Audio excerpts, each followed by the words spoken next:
Voilà, je vous remercie d'être venus nombreux en ces temps troublés. Hein. Alors, ce que je vais vous raconter, bon, c'est à peu près ce que je sais faire, à peu près. Des histoires de faits divers, des histoires qui se sont déroulées, enfin, pour cette-ci, elle s'est déroulée pas très loin d'ici. Elle s'est déroulée à Lénon, comment on dit, Lénon, à Timel, la maison de Pierre, en 1900, dans les années 30. Ça a commencé en 1930 et ça s'est terminé au palais de justice de Quimper en 1938. Voilà. C'est une histoire un peu triste, hein, faut y croire que. C'est une histoire de crime, évidemment, qui va trouver son origine à Timène, avec une famille qui vient s'installer là en 1930. C'est les Le Pape, Michel Le Pape, Anne-Marie Le Pape et Corentine Le Pape, la fille. Michel, c'est le père, c'est un costaud de 50 ans, un type pas facile. Il arrive de Normandie, il est né à Plébain, mais il est parti travailler au chemin de fer en Normandie, à Saint-Étienne-du-Rouvray, et là, il lui est arrivé un accident. Il a eu une jambe amputée, il est passé sous un wagon, et une jambe en moins. Et donc, avec le pécule qu'il a touché de la compagnie des assurances, il a pu se construire une maison à Timène. Et donc, dans cette maison, il va ouvrir une auberge. Une auberge. Sa femme est à la cuisine, elle fait bien la cuisine. Les pot-au-feu, l'andouille, patates frites sales, enfin c'est bien quoi. Et tout le monde vient, ça marche bien. Sauf qu'il y a un problème. Le Michel, c'est pas un facile quoi. C'est pas un facile, c'est un violent, un querelleur. Alors il se met à dos les clients qui désertent l'auberge. Il trouve une solution avec sa femme et sa fille, donc il va monter un bobinard. Vous savez ce que c'est un bobinard? Un bordel. Il y avait un petit bordel sur les bords du canal en 1932, puisque la véritable affaire commence en 1932. Et il y a aussi, sur les bords du canal, ces colporteurs, les Thermadji, là, qui viennent de Nantes et qui suivent à pied tout ce chemin de halage pour vendre ce qu'ils ont à vendre, là, des colifichets, des cravates, des pierres à briquet, est-ce que je sais. Et de temps en temps, quand ils arrivent là, après des kilomètres et des kilomètres dans les pattes, alors bien sûr, quand ils sont sur le canal, mais ils sont sur le halage, mais ils vont bien sûr dans les villages environnants pour vendre ça dans les fermes, dans les maisons qui se trouvent là. Et donc, il s'arrête de temps, enfin, il y en a quelques-uns qui s'arrêtent à Timène, et en général, c'est pas ce qu'ils font de mieux, quoi. Parce que on retrouve à l'écluse de Rosweigen des cadavres dans l'eau.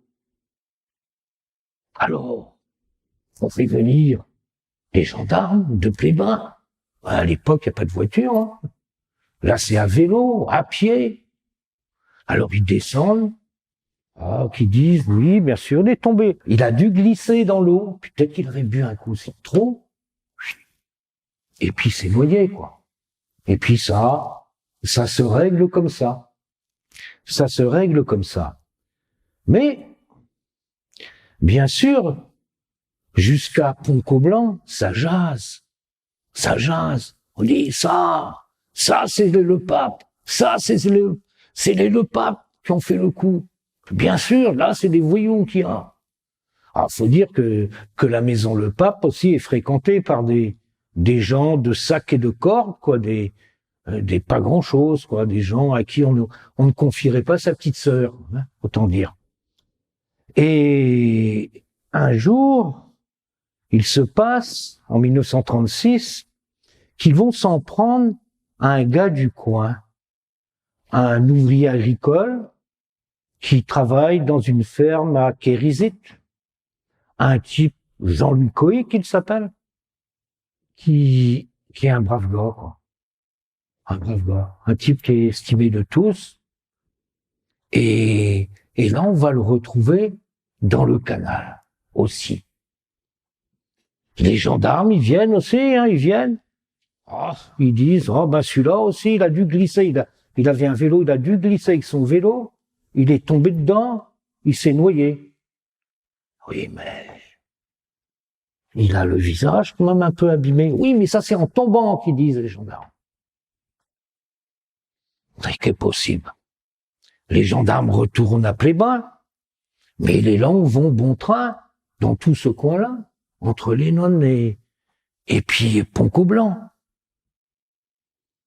Et un jour, il se trouve qu'il y a un conseiller municipal qui vient faire un tour à Pont-Coblanc, dans les cafés. Il y avait des cafés un peu partout là-bas, il y avait des commerces, il y avait une école à Pont-Coblanc. Ça, aujourd'hui, c'est un peu désert, il n'y a plus rien. Mais à l'époque, c'était un faubourg, comme on peut dire, un faubourg où il y avait de la vie. Aujourd'hui, il n'y a plus grand-chose. C'est un petit truc touristique. Mais à cette époque-là, c'était très vivant. Il faut savoir que Pont-Coblanc, en fait, en 1913, il n'y avait rien. Et cet hameau-là a pris son essor d'abord avec les ardoises et après avec le canal, qui venait chercher les ardoises. Et alors, bien sûr, ça amenait une faune, enfin bon, ça amenait des gens d'un peu partout et il y avait du bon et du moins bon. Et tout ça, ça fréquentait, bien sûr, Timène quand c'était possible. Et donc, on ressort ce pauvre Coïc de l'eau. Et puis voilà que les langues vont bon train et que ce conseiller municipal de Plébain, en traînant dans les bistrots, on lui dit, mais on a vu, on sait, on les a vus, c'est une embuscade qu'ils ont montée là, sur le chemin de halage. C'est là, on l'a vu.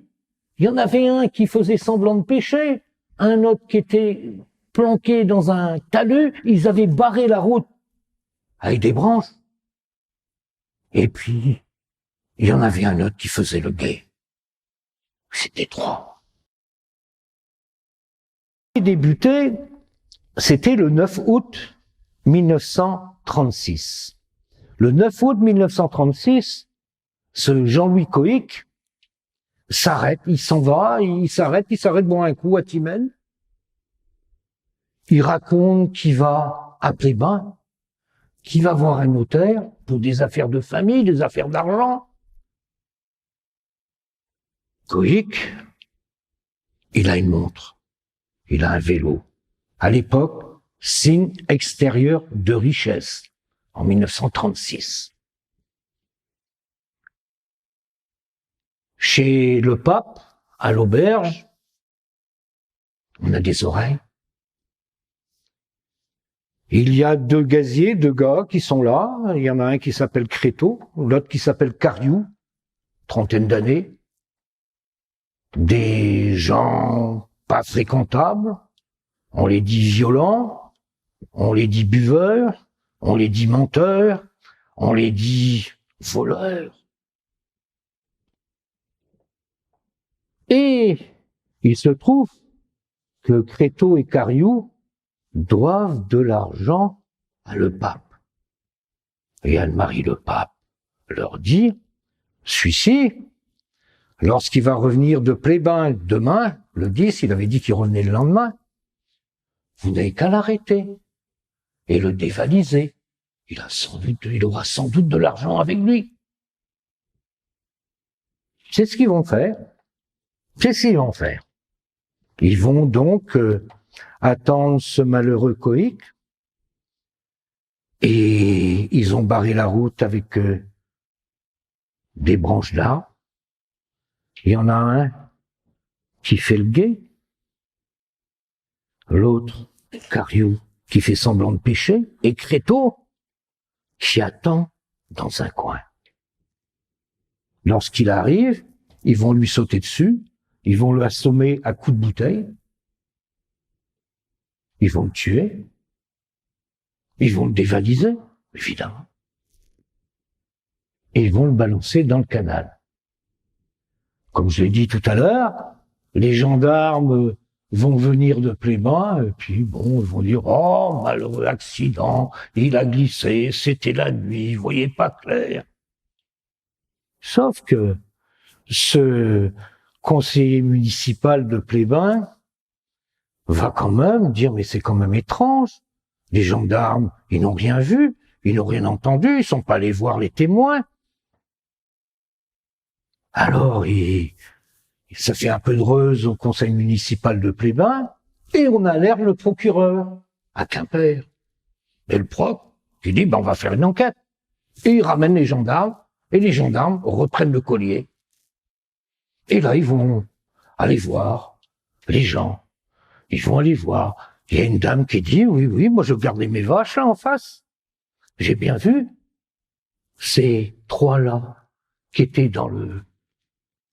qui étaient là, qui attendaient quelqu'un, qui attendaient, et qui l'ont vu, ils lui ont sauté dessus. Alors, on va mettre Créteau et Cariou en garde à vue. Ils vont pas avouer franchement, mais ils vont dire quand même, peut-être que oui, peut-être bien qu'ils ont fait quelque chose. Et puis, et le pape là-dedans? Le pape, qui était l'instigateur de tout ça, il n'est pas inquiété. Il n'était pas inquiété. Et il se trouve que dans les aveux partiels, au moins, que c'est Cariou, que ce Créteau, ce Cariou, et un autre qui s'appelle Maudir, celui qui faisait le guet, il y en a qui disent oui, mais il n'y a pas que ça. Il n'y a pas que ça. En 1934, 2 ans avant, ils ont tué un colporteur. C'était pas le premier, hein. Mais celui-là, ils l'ont tué aussi. Ils l'ont tué. Alors, tuer un colporteur, à l'époque, les colporteurs, qu'est-ce que c'était? C'était souvent des gens qui étaient pas du coin. Des Algériens.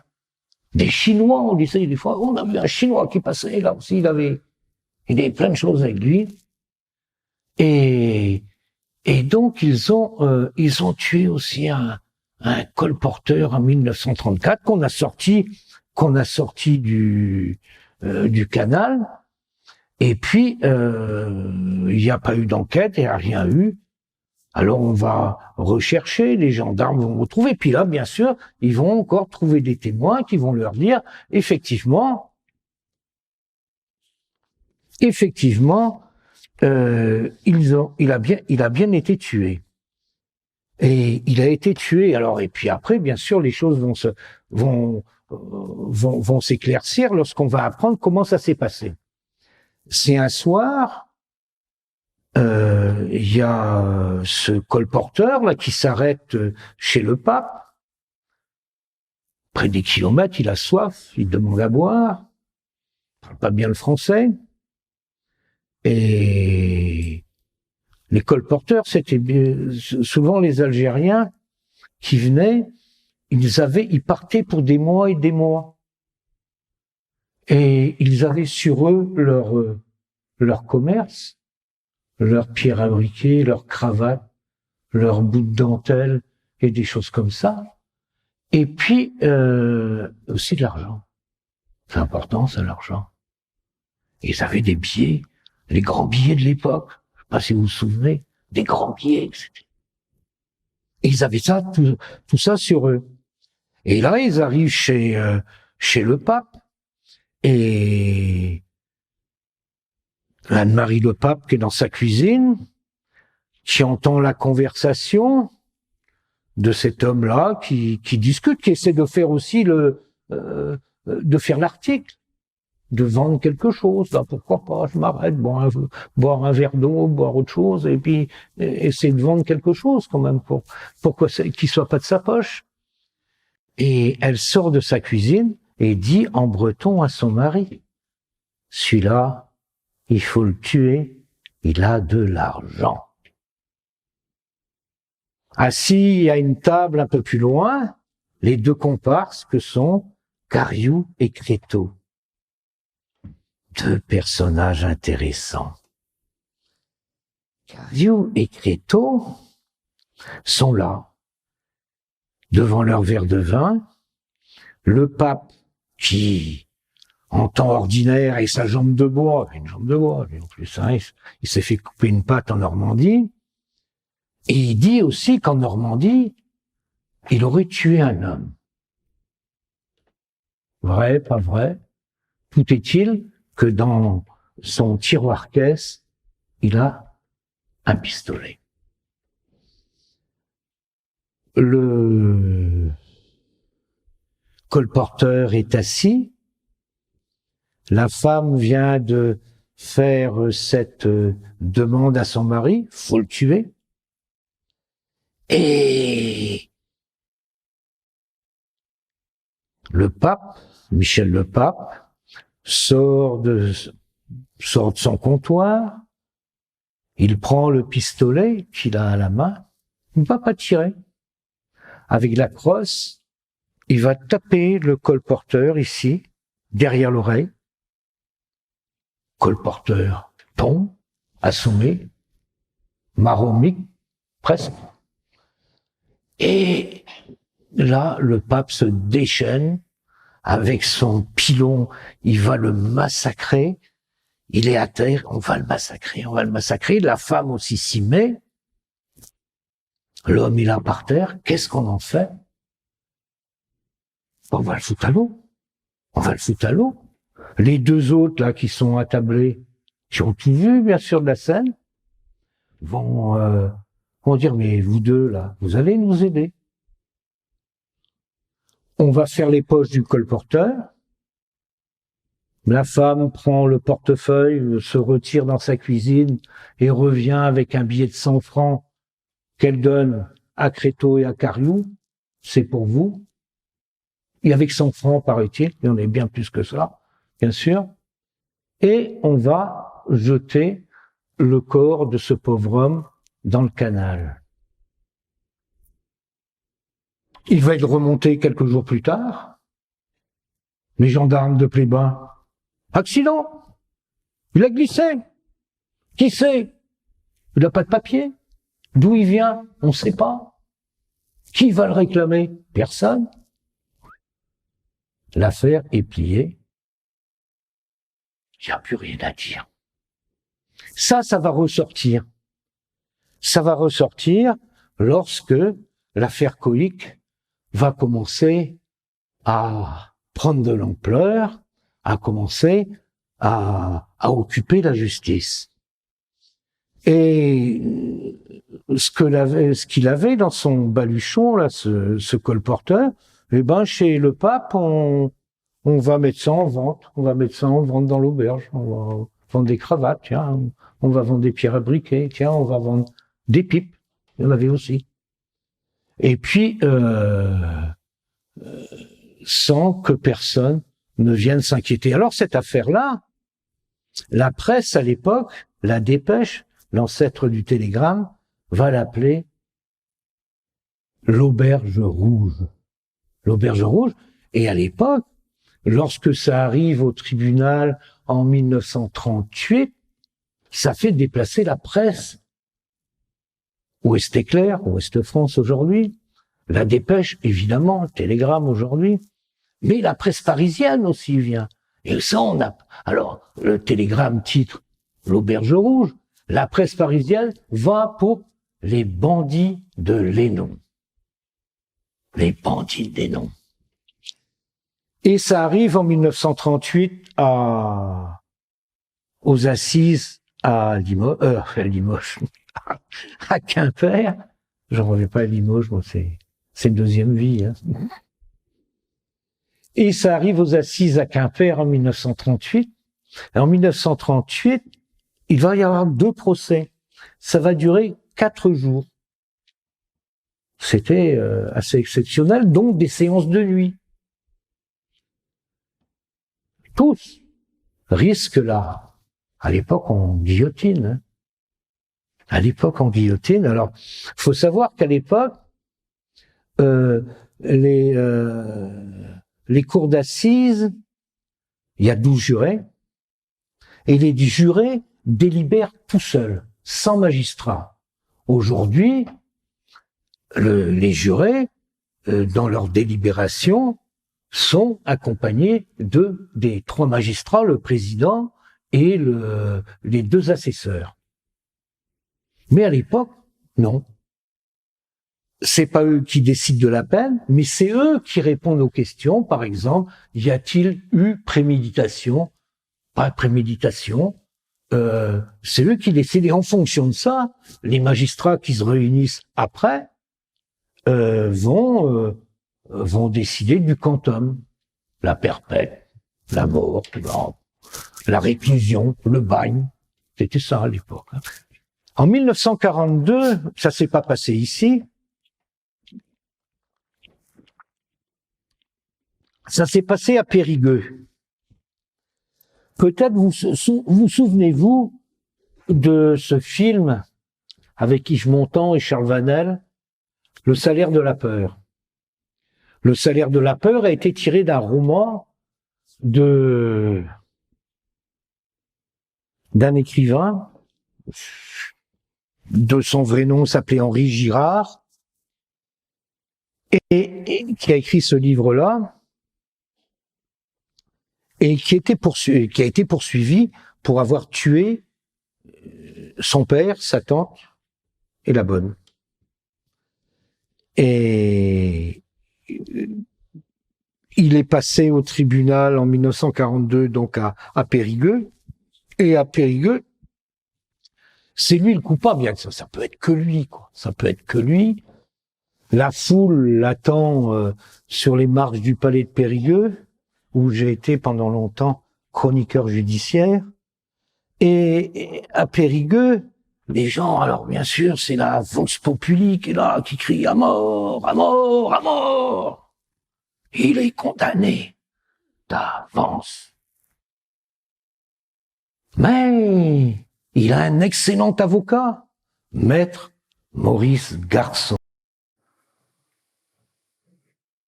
Le roi des tribunaux. Dupond-Moretti à côté, quelque chose comme ça. Nous sommes en 42 et même à Périgueux. Le ravitaillement, c'est pas terrible.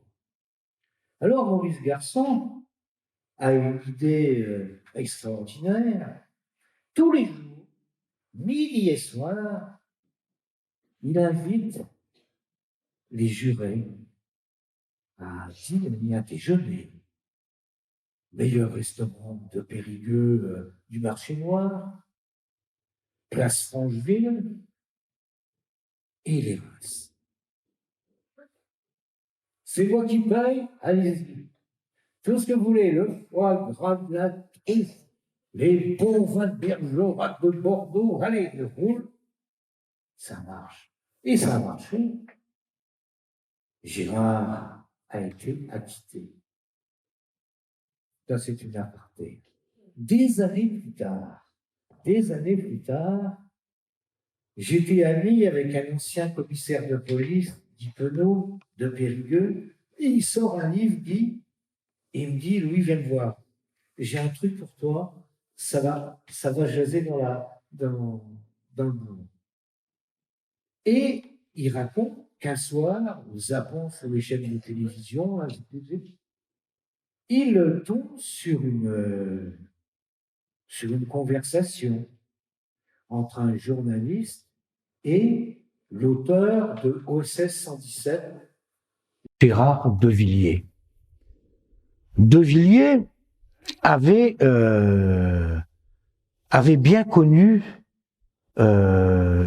Girard, dont je cherche le pseudo qui m'échappe, mais qui va me revenir tout à l'heure, avait bien connu Girard en Algérie, parce qu'il avait émigré en Algérie, et un soir de bombance, De Villiers et Girard, face à face, De Villiers lui demande, cette affaire du château d'Escoir, parce que ça se passe à Escoir, à quelques kilomètres de Périgueux. Cette affaire du château d'Escoir, c'est toi. Bah là, tu dis, oui, c'est moi. Oui, c'est moi. Mon père, vous voulez pas me filer le pognon? J'ai tué, quoi. Hein? Et la tante, c'est elle qui avait l'oseille, alors j'ai tué aussi. Et puis lui demande, enfin, et la bonne? Tu dis, ça c'est autre chose. J'étais énervé. Ainsi va la vie.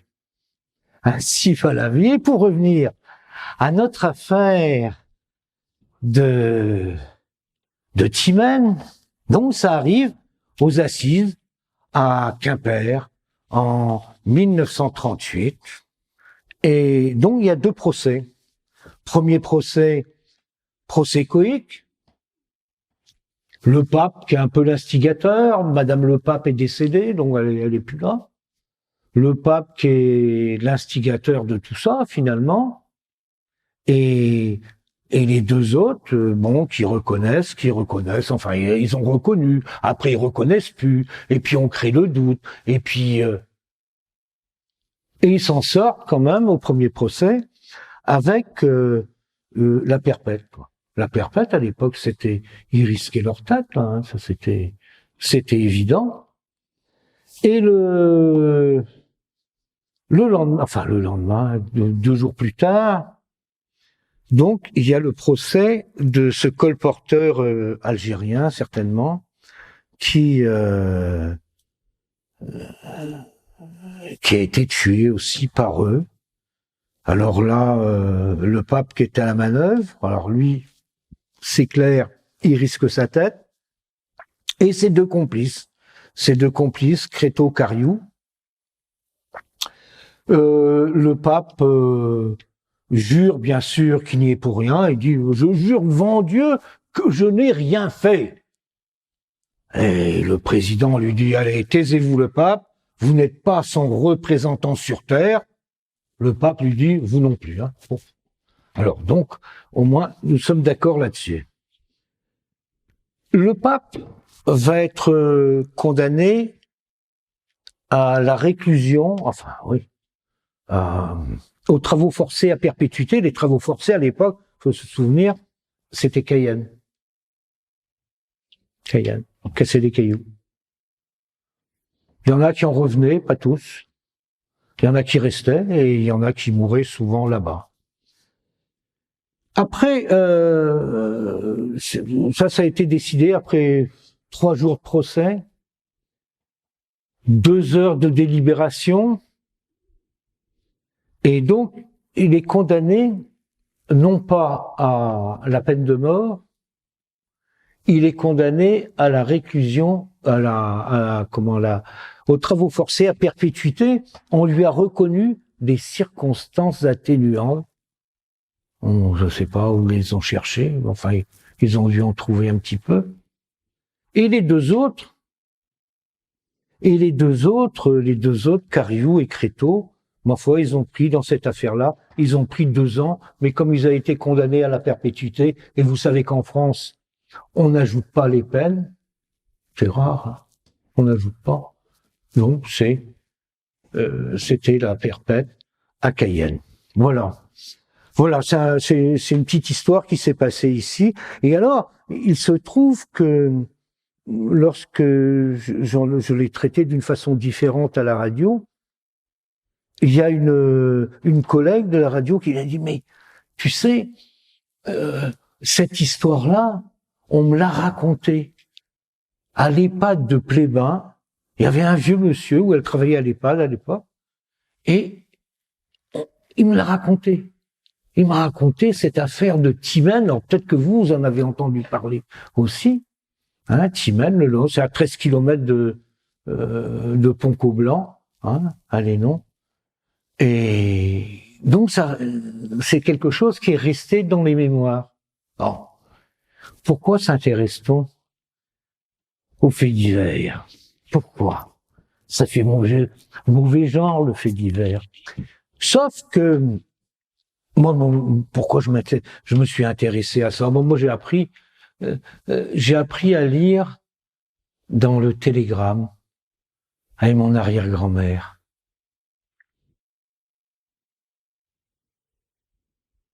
On allait chercher le télégramme tous les jours, la dépêche qu'elle disait, là, chez Graal, à Kérénou, à Lambézélec. Et puis, on revenait, alors à tous les deux, on lisait le journal et puis on réservait pour la fin ces faits divers.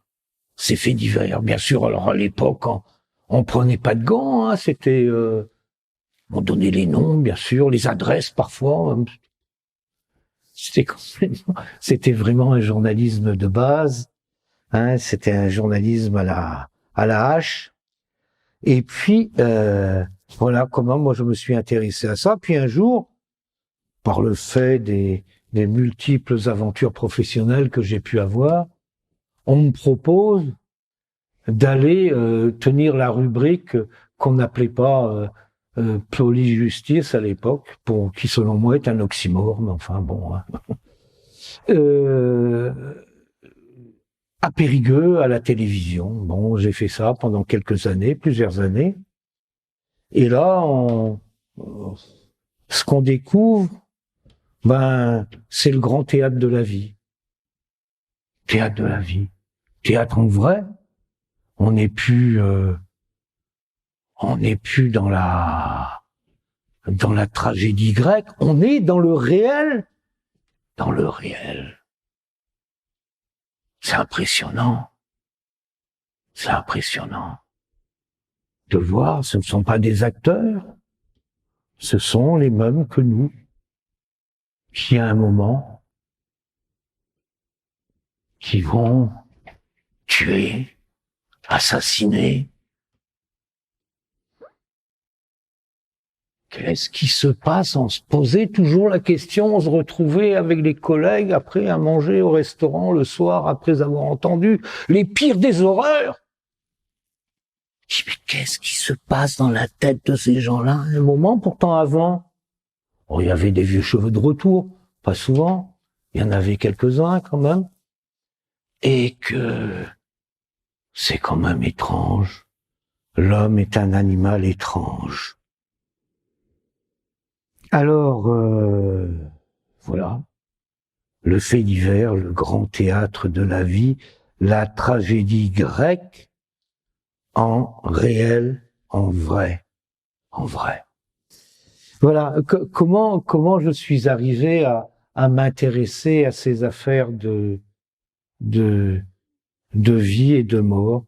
Alors, parfois on me demande, tiens, tu en rêves pas la nuit? Je dis non, moi il y a un truc, il y a une espèce de frontière, espèce de, je sais pas quoi, ça m'inquiète pas du tout, je fais pas de cauchemar. Quand je le vivais en direct, c'était un peu plus difficile. Un peu plus difficile. Mais à commenter des vieilles affaires comme ça, ou des affaires plus récentes, non. C'est presque un